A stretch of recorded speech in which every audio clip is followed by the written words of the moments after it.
Hello, Minecrafters and Redstoners. I'm Natanis Likens, and today we are back in another creative world for a completely different purpose. Um, so today's video, it's going to be a little bit of a chatty episode, and there, uh, okay, let's just go ahead and say it. I know I've been avoiding it for months, it feels like, but I can't help it.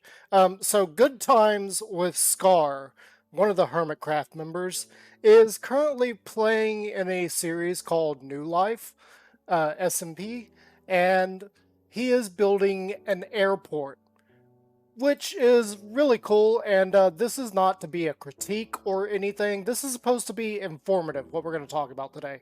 And it was originally done with the idea that I was going to be like trying to inform him, but then I was like, you know what? If I'm trying to reach one specific person, I'm never going to reach that one specific person. I need to be talking to everybody that's watching. And so I'm going to give you guys some information on airports and even a specific type of aircraft.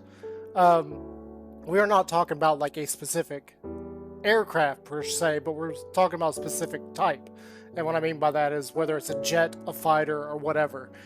In this particular one, we're going to be talking about propeller-based aircraft. In fact, I have spent a little bit of time building in order to try and get some of that shown, and I can really hear that music right now.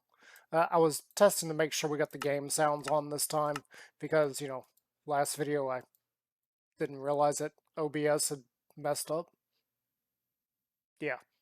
So let's move on and show you what I've got for you. And we're going to talk about some things concerning that. So this should be helpful for your own builds or even be helpful in observing probably the most annoying mistake in movies that I've seen. So let's get into it. First off, you can see my lovely C130 built right here. I made this myself. I know, you're jealous. It's amazing. It is absolutely phenomenal. Look at this. It's an amazing build. I'm the best Minecraft builder out there. Yeah. So I do have the runway lights on here. I don't think they're supposed to be on the white stripe. Ignore that because I just kind of threw all this together last night and then finished it up today. But yeah, we're going to talk a little bit about, well, like I said, this is a C130, but we're going to be focusing more on the aspect of the props and everything, and this is a very bad C130, let's be honest. Like, like, did you catch on to the sarcasm a few seconds ago? So let's just go right in here. I did the best I could with some of the spacing in here. I feel like I probably could have made it a little bit bigger. That way it's a little bit better. But you will notice that while it is long, there's not exactly a ton of space in here. In fact, these red nether bricks are supposed to represent the seating that ground crew put up uh, for basically passengers. Is the simplest way I can put it. You got a whole passenger seating thing that they can put in, and then this is meant to represent cargo pallets that are loaded onto the aircraft. I probably could have put some chests and things on there to kind of really get that through, but you kind of get the idea.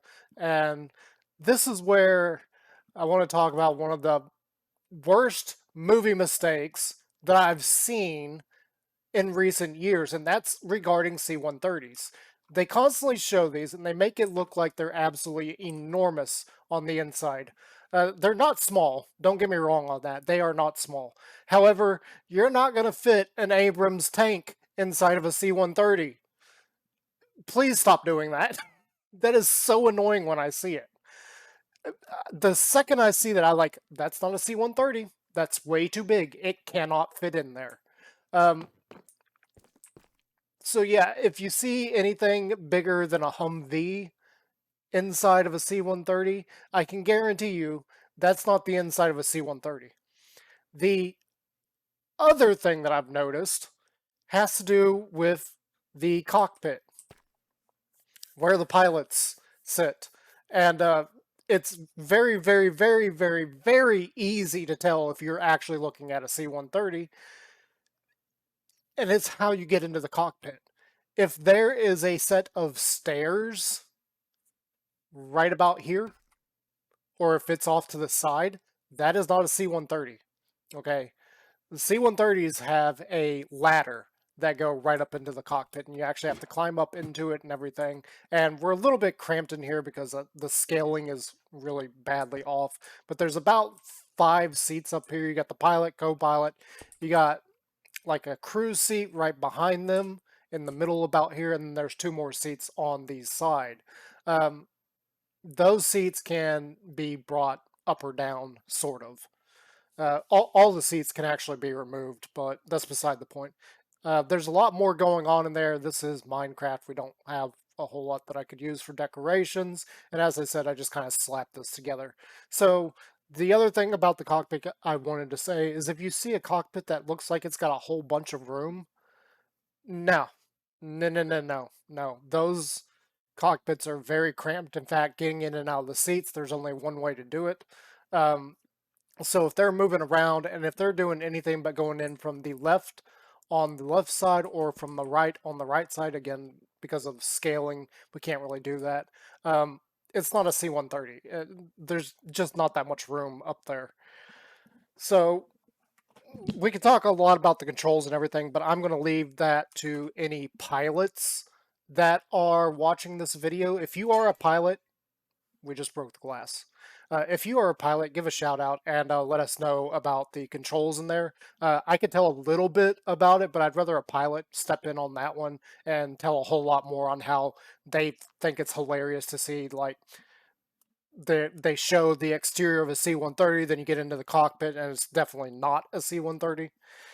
So I'll leave that to pilots to try and explain a little bit better. That is not something I had a whole lot of dealing with, but I did have to occasionally get in the cockpit and mess around with stuff for various reasons. But yeah, that is the interior of that, and that's one of the things I wanted to point out with movies is they do it all the time. The worst offenders are Transformers. The Transformers movies are laughable with their aircraft at times. It is 100% hysterical to me sometimes to watch the Transformer movies and see them show a certain aircraft and it's a completely different aircraft on the interior. It is hilarious to me. But yeah, that's my 2 cents on that. But as far as like actually building out an airport and everything, you can see over here we've got a little bit built up. We didn't do a whole lot. Um, and part of the reason for that is Scar had made a really cool looking airport, okay? I don't want to diss his build at all. This is not meant to be a critique of his. This is meant to be informative. I can't say that enough. This is meant to be informative. And if you think I'm being rude about it or anything, well, I apologize to you because I'm not. I'm just trying to pass along some information to everybody out there watching who's like, oh, I'm going to build an airport. Uh, so the first up thing that we need to talk about is the actual tarmac and where the aircraft are actually parked. Um, yeah, with the aircraft that I've built here, the C-130, we don't actually have it spread out enough. But all these aircraft are big, they're powerful machines, they need space to be able to move around. So if you got a really tight narrow runway or anything, it's probably not going to work. So make sure when you're building that you're giving your aircraft enough room that they aren't going to hit anything. Um, and if we really like tried to pull in something else, like build another one here, I'd probably find that I need to expand this out a little bit. This is just to kind of demonstrate it.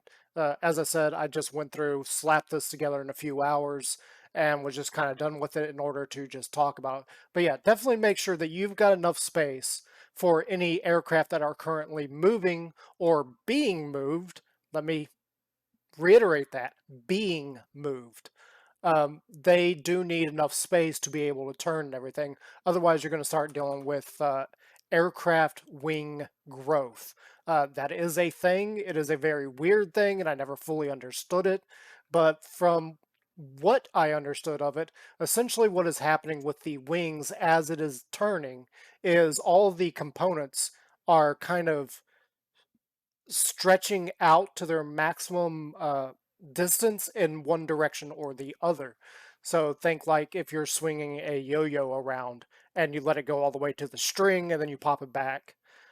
It's kind of like that. All the parts are going to one extreme, and even though it's very minute amount, that minute amount across several thousand parts is going to add up to a big old distance. So you definitely need to make sure that your runway and your taxiways and even your parking spots have enough space so you can move these vehicles between them all.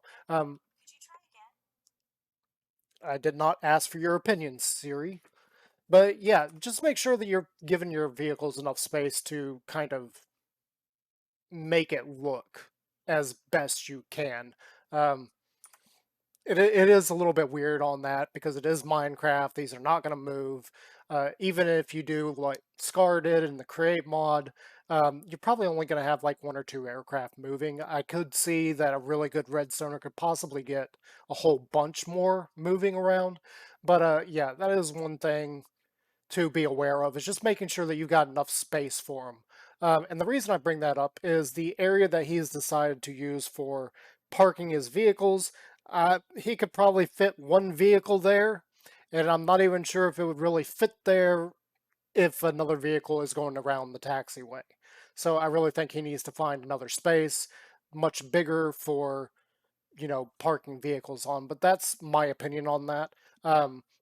For you and whatever you're building, just know that you're going to need a really, really big parking area. I didn't even measure this.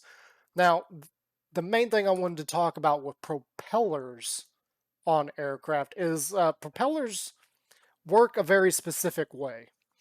And in fact, you can see here with both of these examples, I have the propellers in what is known as the feathered position. Now, the feathered position, we're not going to get into details because, that's 10 years ago that I learned all this information. Actually, over 10 years ago. Now I think about probably closer to 14.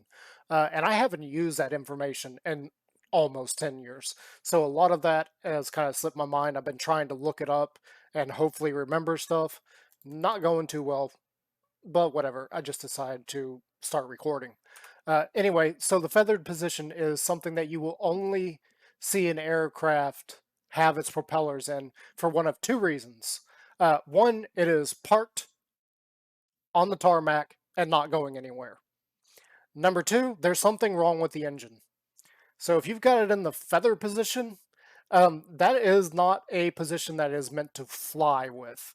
That is like not something you need to have it in. The other thing with that is, and I saw this, I was looking for a C130 that somebody else had built on Google, and I saw this quite often, having the propeller in this kind of weird configuration. Um, and it just kind of makes me laugh because if your propeller is like this, something is majorly wrong inside the gears.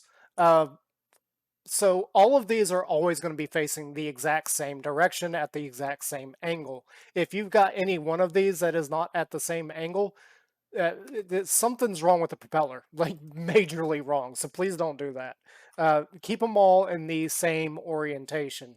And I would say that if you are planning on having it like flying somewhere, doesn't really matter where, that doesn't work.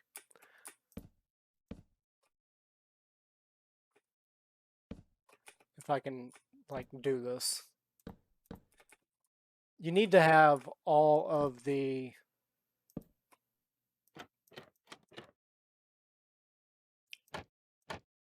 I should have like set this up beforehand, But you need to have all of these in the same configuration so that it looks correct. We're only going to do this one because it's giving me a little bit of a hassle. So yeah, all of these need to be in the exact same configuration. None of this weird like something's broken kind of configuration. That really bothered me that I was seeing a lot of that on people's C130s in Minecraft. I was like, why that propeller's broken? Why did you do that? And it was just strange to me. The other couple of things that I wanted to talk about is when the aircrafts are on the ground, there are certain things that have to be done. And we can kind of represent that a little bit in Minecraft. I've done it over here with banners. So the intakes on the engines and the exhaust are covered up. There's also a lot of little parts up here. I don't remember the name of them, so shoot me. I was not a electronics and environment person. I was actually an engine mechanic, so I can't remember the names of them. But you had some like a something that measures stuff. My brain's just not working on this, so we'll just go with it. There's other little parts that you also have to cover up, and that's on all the engines. And then again, like these little parts here, there's also an APU roughly about here that also gets covered up. So yeah, if you do that, it really sends an extra level of detail on it, letting you know, hey, this aircraft is on the ground, it's not going anywhere, it's not planning on going anywhere. So yeah, that really just sends an extra message there of the aircraft being on the ground. The other thing is make sure your aircraft is chalked. Uh, it's Minecraft. We don't exactly have blocks to really represent that. What I would like to have is a 1/4 block, like instead of a half slab, have like a 1/4 piece, and that would really work as chalks, but unfortunately we don't have that. So I just use some sandstone here to kind of represent the chalks that go on all of the wheels. Technically, it only goes on the front and back over here, but you get the idea there. Like you've got chalks there that keeps the aircraft from moving in situations of high wind. Now, obviously, aircraft do have their own braking system for the wheels. However, because there's so much weight involved in these and you got high winds, it can potentially cause the brakes to fail. That is why we chalk them and make sure that the aircraft is not going to roll anywhere because it's still designed to fly in the air. So if there's enough air coming, it can cause problems, especially if it's coming from behind the aircraft. Uh, Not as bad as you would think or as bad as it sounds like I'm making it, but yeah, definitely have your chalks in there. It's one of those little detail things that I would definitely appreciate, and anybody else that is in the aircraft maintenance world would probably also appreciate because it'd be like, oh, cool, you got that, nice little touch there. Um, there are some things that I wish I would have built around here to kind of add to that.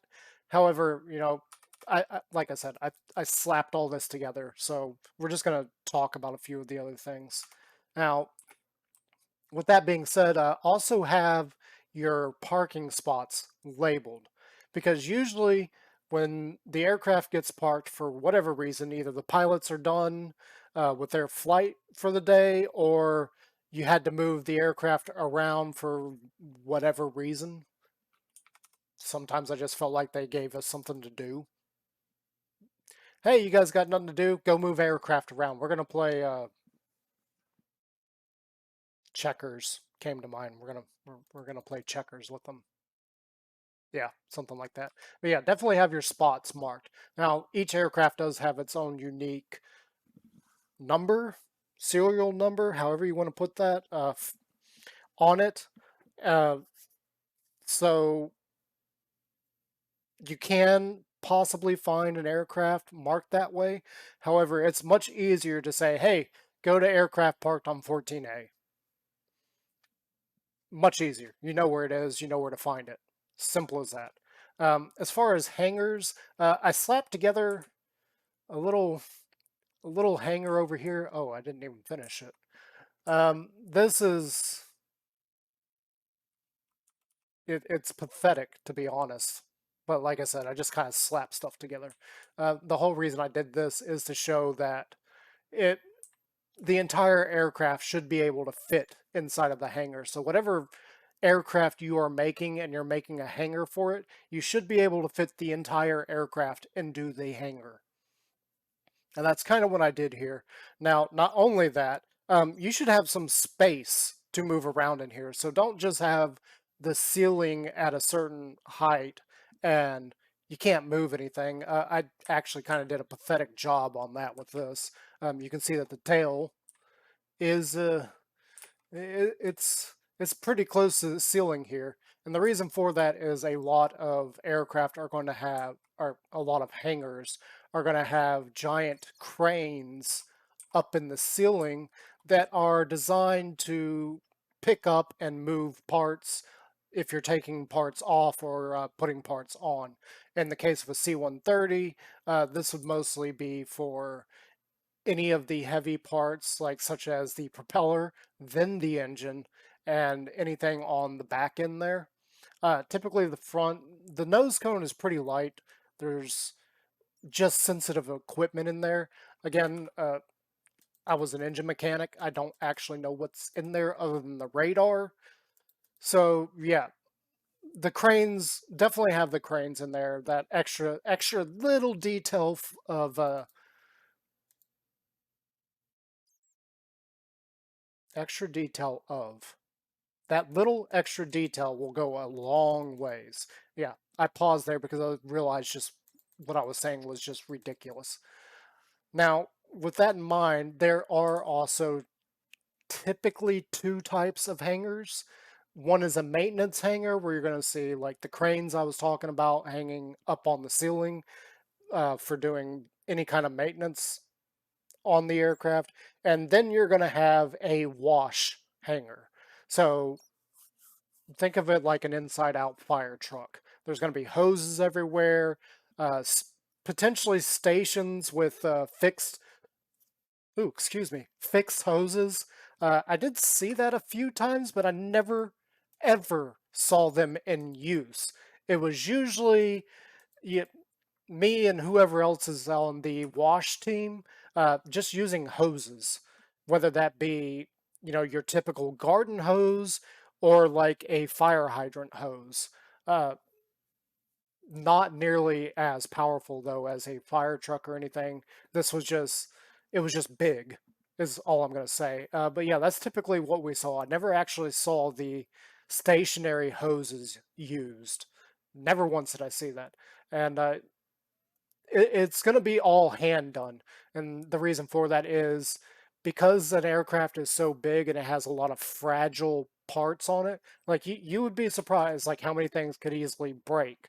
Um, you can't run these through something like a car wash.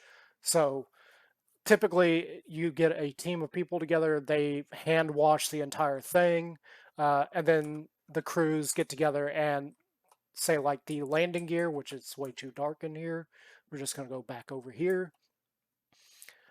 The landing gear is one of those places where they have to go through, and once the wash is done, they have to reapply grease to all the hydraulics in there. Now, they do try to cover that up, and considering it's Minecraft again, don't worry about covering it up for Minecraft's sake.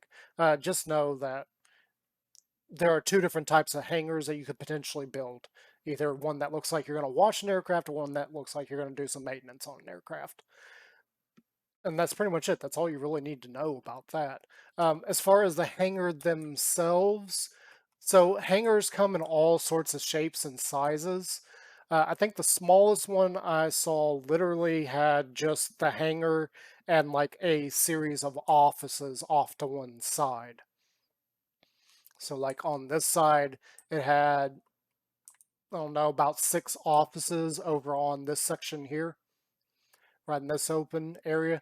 The biggest one I saw, I can't even tell you how many offices it had, but what I can tell you is that the maintenance crew section alone, as far as their offices, was 2 stories, and in fact, it was split in half. So we had, and what I mean by split in half is they had like a wall here, and the actual people that worked the flight line were on one side of it. The other section was more like I'm not even really sure how to describe it. It's more like the people that they support they support us with the flight line stuff. So if we need certain things, we go to them, or if the actual crew of the aircraft needs something, they go to them. So it was kind of just this weird situation. I'd never seen that before, but that particular building, I want to say, was 3 stories tall. So you had just the low level guys, like the maintenance guys, like me, on the bottom floor. Then you had like it's really hard to describe because there's all sorts of different things going on. You had like debrief up there, um, the briefing section for pilots up there, which was unusual. All the other places I had been, the pilots' briefing area was a completely separate building. This one was all in one building. So any of the flight crew, paratroopers, anything were all in that one building. And most of that was on the second floor, including the you'll have to forgive me. I don't know what you guys are called, but the people that pack parachutes were on that second floor in that particular building. Um, and then you had the command staff up on the third floor, though I can't remember if it was actually 3 floors or 4 floors. Anyway, the point is, don't worry about the size. Yes, worry about the size of your hangar. Make sure the hangar is big enough for the aircraft. But if you want to add rooms to it, don't worry about it. Just add some rooms, add some offices to it. You can't really go wrong with that because they come in so many different shapes and sizes. So there's no issue on that end with that. And yeah,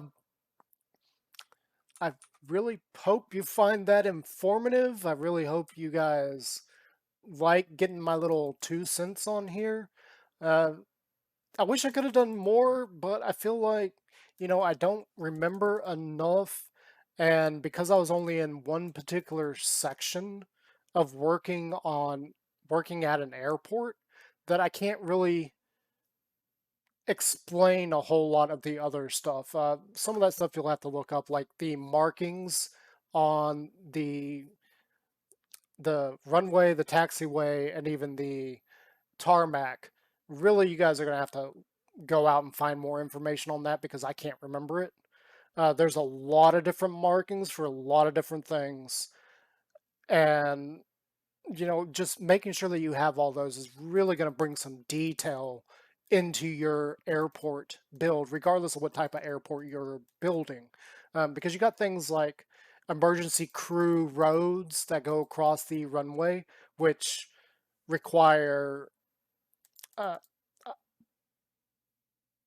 I'm not even sure how to word that. You got to get permission. There we go. You got to get permission from the tower to cross that. So little things like that just going to add so much more to your build, and then paying attention to exactly how your aircraft is also going to have a lot of extra little details in there that people are just going to be like, ooh, I didn't know that, or ooh, that's cool. And people like me, like a maintenance worker or pilots, are going to look at it and go, wow, that's really good. You even got this in there, and that's hilarious. Um, or not hilarious, but that's amazing. So, yeah, just enjoy building and figuring out exactly what, and do your research on everything you need on that. I kind of wish I had done a little bit more research. There's a lot of information that I could say that I can't remember, and I did try to look it up. But yeah, I hope you guys enjoyed that. I hope you all subscribe if you really liked it. Definitely leave me a like, and I will see you in the next universe. Bye for now.